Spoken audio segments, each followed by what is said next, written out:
Hello everyone, it's Sandra here and we're looking in on Eat My Shorts, which is doing its job now to basically build up some bedding that I can move out to Gilligan as Gilligan eats through the volumes of material that we are giving that worm bin outdoors, that turtle worm bin.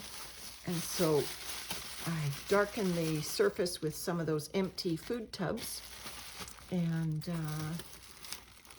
just looking on the bubble wrap, and there are worms on it, so that means that they do come up to the surface when you darken it. I think that helps. Of course, it's dark at night, so even if you didn't darken the surface of your worm bins, the worms are still going to come. They're still going to come up top. All right, so there we go, but there's no lid on this bin. It's just a big open tote. This bin has my leftover cotton shorts in it. You can see some of the white shorts material here is showing some raggedy edges and signs of deterioration. And it's not the worms that are doing that. It's actually the microbes in this material. So I imagine by taking most of the bedding out of Eat My Shorts and giving it to Gilligan, I sort of knocked this Eat My Shorts progress back a little bit, because it's the microbes in the bedding that are doing most of the decomposition. And so there you go. By giving it new cardboard with no microbes on it, that probably cost it a little bit. I never totally deplete my bins. I did leave some of the bedding and obviously some of the worms behind, because I knew I wanted to restock this system.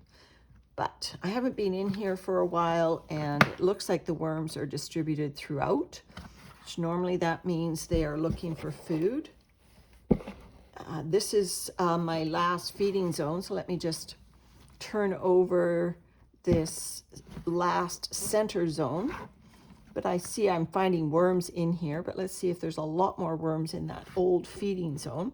And that is where the big waistband of the shorts is. I was feeding on top of the waistband because I want it to be broken down. And we did see signs last time that the worms and the microbes were starting to expose the white elastic of the waistband and not just the blue cotton fabric. All right, so I'm turning it over. Definitely worms in the area, and that's not surprising.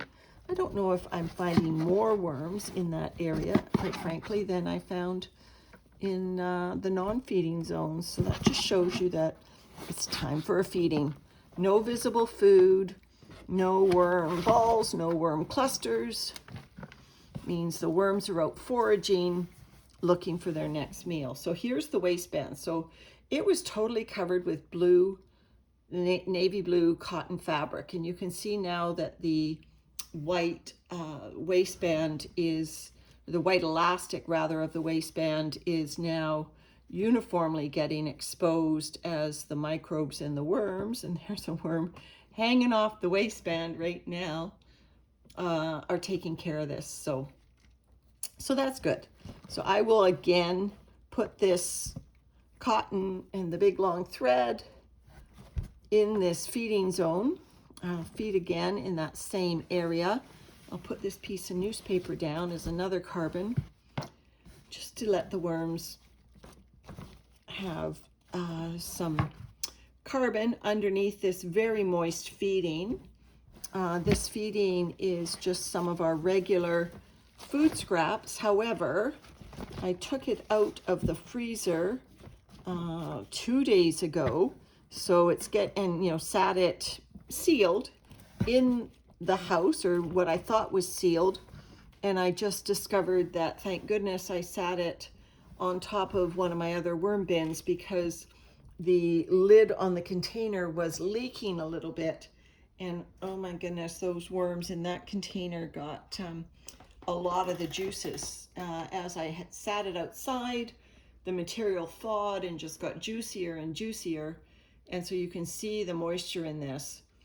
That's one of the downsides of freezing food scraps is, you have cells bursting with the what's that called? Turbid pressure. It's my science teaching come back to me. I'll check and make sure that's the right word. And so the cells burst and they release their moisture. And so when you freeze and then thaw food scraps, you get more instant access to the moisture. You know, if you just fed the food scraps without blending them first or without freezing them first, you're still going to get the same amount of moisture. It's just going to be slower to infuse into your worm bin than if you do something like this. But I don't mind because, like I said, I've got lots of carbon here, and I'll just drizzle. Got lots of carbon here, and that sloppy feeding will make the worms get even more excited about taking care of that waistband. And I just wiped out a container, the food container, with some of the vermicompost so that even that's getting the last, good to the last drop in terms of feeding the worms. So not ready to say that Eat My Shorts is ready to be harvested to Gilligan yet. Gilligan is doing great. We've added so many worms to him. You know, the 3,782 added to the 2,600. And then since then, I've added more compost worms we found. And then I just pulled some worms out of one of the Set It and Forget It garden worm tower going out to Gilligan's. So, you know, I'm thinking this bin is just going to stay as is. Oh, get off the wall. Until Gilligan really needs another bump up in something. But actually, this may just turn into another indoor worm bin. All right, everyone, take care. Bye for now.